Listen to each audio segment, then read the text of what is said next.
What's going on, guys? Garrett DMG. I'm back with another video. This one's going to be another theory-based one, and you guys are going to want to hear this. This is going to be crazy. So you know how throughout history, right? All of history sort of meshes in together, and it kind of all connects, and it all kind of correlates. Like even since that, like if you go back in like the early days of like your education days, like learning in school, like certain basic history facts and just like certain cornerstones of history that you've learned throughout, you know, social studies and blah blah blah blah blah. You start to realize once you connect it all connects. It all interweaves somehow. I mean, so much so, if you look back towards like the cross references of the Bible, like it literally makes a firmament. That's how much like cross references there are if you really look and you read back. So it's like it all connects, you know, like in even different aspects of the regions of the world, like Egypt, China, and these all happen to be Christian countries too. So it's like China, Egypt, Russia, even the Middle East countries. Well, that kind of connects in with Egypt, Africa, even. A lot of different regions of the world. They all say different things, but they all correlate if you understand it to be so. And the reason being is because we're all human. So therefore, we only understand the divine from our secular human aspect of understanding, if that makes sense. So I kind of drew like a demonstration that's kind of representative to like multiple traditions, but kind of fall under the same confines of Christianity and the lore behind it, geographically and physically. So this is going to be an interesting video, guys. It's going to be crazy. You may want to light up your weed pens for this one. No, I'm kidding, but it's true. It's going to be, like after when you look at this, it's going to be nuts. I kind of drew a representation of it, and it kind of mixes in with like a lot of different things. But here it goes. I'm going to show you guys. It kind of looks like a preschooler drew it, but bear with me. Alright, so this is what we're looking at right now. It looks kind of interesting. It looks crazy, I know. But it also looks familiar if you stare deeper into it as well. Because if you look at it, this is what's emanating the description behind the Egyptian goddess Nuit. I hope I'm pronouncing that right. Alright, so Nuit was an Egyptian goddess. And basically how she's depicted is she's depicted as a dome arching over the world. And now here's another picture to show you guys as well, like the real photo, the source material. So there you go, right? The Egyptian goddess Nuit stretching over the world like a dome. And if you look outside of there, you see angels with trumpets. And now this is all Egyptian lore. That's what I'm saying. See how it all interconnects? It's crazy. So what I did, I had the liberty to draw the same representation, but I added in other outside aspects that line up with the Christian lore. And if you look at it, right here you can see the different levels of the heavens that was depicted in the Book of Enoch. And also, you can look where the ice walls are, and the ice walls are towards the edge, because as depicted with the Egyptian goddess Nuit, they depicted hands and feet. And they also depicted a body that's encompassed in the stars, which is exactly what the firmament was about. If you read all the way back, I think in Genesis 1, and I think in even in Psalms it mentions how the stars are along the means of the firmament. You know, it showeth his handiwork. So if you look at that, this kind of all interconnects, if you think about it, deep enough. I mean, this is just a theory, but at the same time, it really makes sense. And they always depict the sun and the moon to be the greater light and the lesser light, like in the Bible, right? So I drew those two that represent the different levels. But when you go up to this point, you could see the sun is colored black and then the moon is colored white, obviously. But you ever look at the sun in itself? You ever stare at the sun and it actually looks black because you stared at it for so long, or any light in that matter? It looks black. Like you'll stare at it and obviously your eyes can't really hone in on that, you know, intense light. So you see a black dot. That connects to the Chinese lore, and tell me I'm wrong, it connects to the Chinese lore of yin and yang. Honestly, I think that's where the whole narrative derives from originally, because you got the greater light, which was the sun, but if you stare into it, it's black. It's a black circle. And then when you look at the moon, it's a white circle, right? So that's what I'm saying, like how history and geography and stuff all sort of interconnects.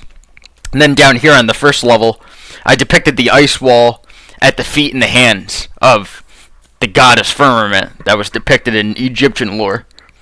So I'm connecting also outside theories as well. But also I also drew the earth, the depiction of the earth, and then the water surrounding us, which is obvious. But then even outside of the dome itself that was depicted in Egyptian lore, they show angels.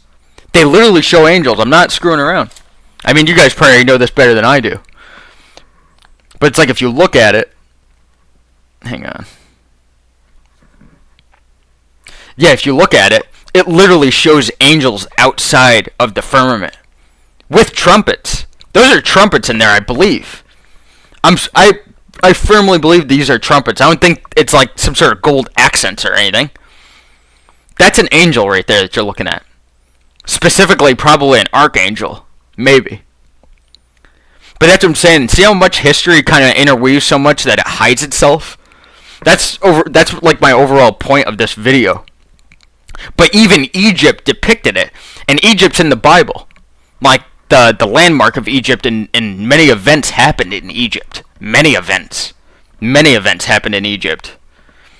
You know what I mean? And Egypt happens to have God's sacred metal, gold, right? Gold. The only reason why gold is so valuable is because it's God's metal. And there's not much of it in the earth. It's a sacred metal. I mean, think about it. Even brass looks more gold than gold. And this has been talked about before. So you know what I mean? Like, this is really interesting stuff. Like, so much so that I had to draw another representation of outside traditions that have also supported this.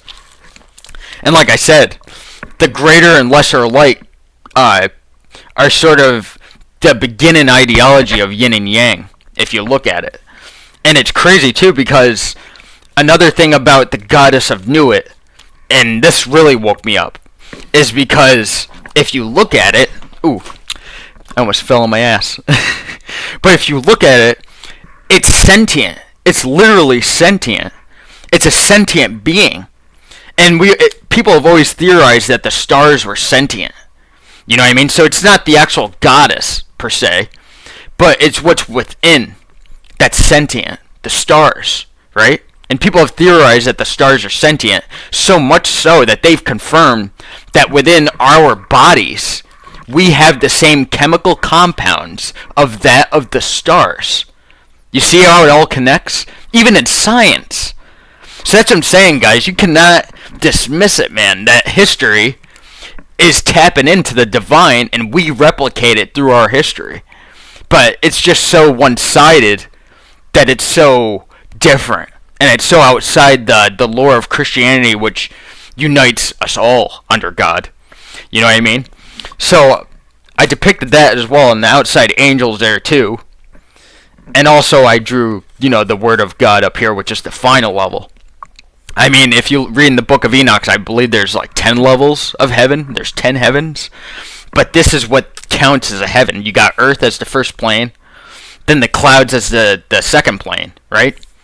The second level of heaven, above the clouds. And this has been depicted even in Ezekiel. This has been depicted in the Book of Daniel, I believe. It's been depicted everywhere that above the clouds is a second level of the heavens. And this is what confuses everybody. Oh, the firmament's just the sky. Yeah, but remember, the firmament showeth his handiwork. When this being made us, and he made everything, he knew exactly what he was doing. And remember, time is relevant. So the amount of space between the stars and where God resides, it may be far to us, not far to him. Alright? So I need you to pay attention to those keys there. And as you go up, the further that you go up, I'm thinking distance. Either distance cancels itself out, because even science has proved this as such. If you stare further enough into a telescope, you can see the beginning of the universe. You know what I mean? You can literally see the beginning, or the Big Bang, as everyone says, which I completely disregard and so many others disregard it, because no way are you making creation from an explosion. An explosion has always been that of destruction. It's never been that of creation. You know what I mean? So it's like, with that being said, I mean, this goes beyond along the lines of more than just a theory. I would call this like a three-dimensional, not even three-dimensional, fuck that, fifth-dimensional theory here. Fifth-dimensional geometric theory. And you know what's crazy? Is like I said, the hands and the feet were depicted too on this being. You know what I mean? When the Egyptians made Osiris and this and that, they didn't really, I feel like it was a one-sided perspective, but at the same time it wasn't as on the nose as some may think, and it wasn't as literal. I mean, it could have, most of it is, because it depicts a lot of like human animal hybrids, which also depicts a lot in the Book of Enoch and depicts a lot in the in Christianity lore itself. You know what I mean? Beings who are half human, half animal hybrids, right? And now, even depicted in the days of Noah, I'm pretty sure there was animal-human hybrids then too. And that's what I'm saying, guys. Like, this gets deeper and deeper and deeper, honestly. But at the same time, it honestly is the whole fact that this universe that we're in is so beyond our understanding. So much so that even scientist and astrologer Carl Sagan himself, before the man died, he said, "We are the universe experiencing itself." Imagine that. Even he said that. He said, "We're the universe experiencing itself." And like, this goes deep. This goes really deep, and it's outside the theory, but when he said that, if you turn this thing sideways, it literally looks like an eyeball. Doesn't it? The dome, the center, the iris, us, you might as well say, right? The firmament is the eyeball. We're the eye, and we're looking at ourselves. We're literally looking at ourselves. Our creation, our beginning, everything, because we're staring into God. We're staring in. When he said God made the light and that the light was good, he literally meant that. It was a frequency spoke. And even in science backs this up, because when the sperm meets the egg on a microscopic level, you can see a blink of light, right? So right there just confirms what I'm trying to back up here, even though it may sound wild and outside the realm of possibility. And this is why I call it the fifth dimensional theory. Because you know why? Is it's so fifth dimensional that it's outside of all traditions. But it falls right into the middle of the lore of Christianity itself. Because there was a firmament. God created such. He created said stars around the firmament to design the signs and the seasons. Therefore, if the world was rotating, we would see different constellations. You know what I mean? So say like if the Earth was rotating, right?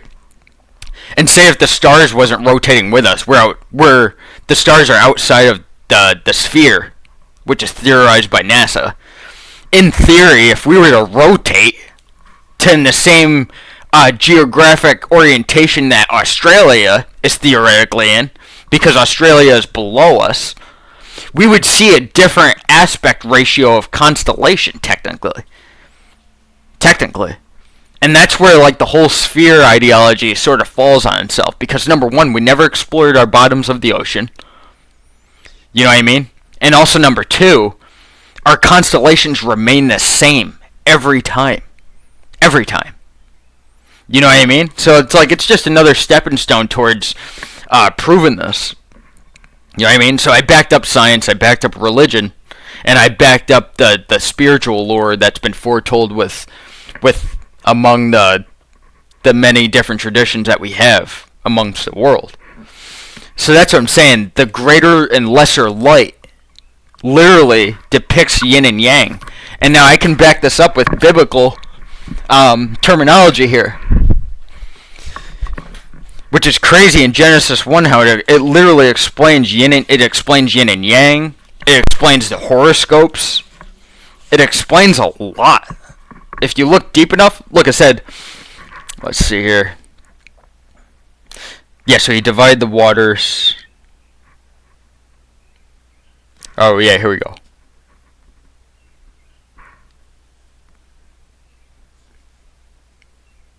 I'm trying to read here. Oh, yeah, and God made the two great lights. He made the two great lights, which is depicted, like I said, in the drawing of yin and yang. You know what I mean? He made the two lights. The greater light to rule the day, and the lesser light to rule the night. And he made the stars, right? And God set them in the firmament, as depicted with the goddess of Nuit in Egypt, right? So it all correlates. It literally all correlates. You know what I mean? And like Albert Einstein used to say, time is relative. I'd like to actually edit that and add in that lore is relative. All of our humanity lore is relative if you really go deep on it. That's what I'm saying, you guys. Like, how can I make this up? It literally depicts it in the goddess of Nuit, that the goddess of Nuit was sentient. Alright? She was sentient. So much so that they depicted her as a human, or a being, per se, with hands, feet, a brain of sentience, because the stars are sentient, i.e. us. We literally have the genetic compounds of that of a star, right? And remember the saying, he's got stars in his eyes? Same thing, same realm. You know what I mean? Same with the angels. The star Sirius looks like an eyeball. I believe the North Star, too, looks like an eyeball. The pineal gland inside your brain looks like an eyeball. You have eyes in your head. The eyes are the window to the soul. How can I make this up? So, guys, that confirms and concludes my, I call it the fifth dimensional theory. I just coined it as such because it's so outside every other traditions that it falls slap right in the middle of Christian lore. And that's what I'm saying, guys. Like, it's honestly an interesting theory. Do your own research. I don't want to lead anybody astray.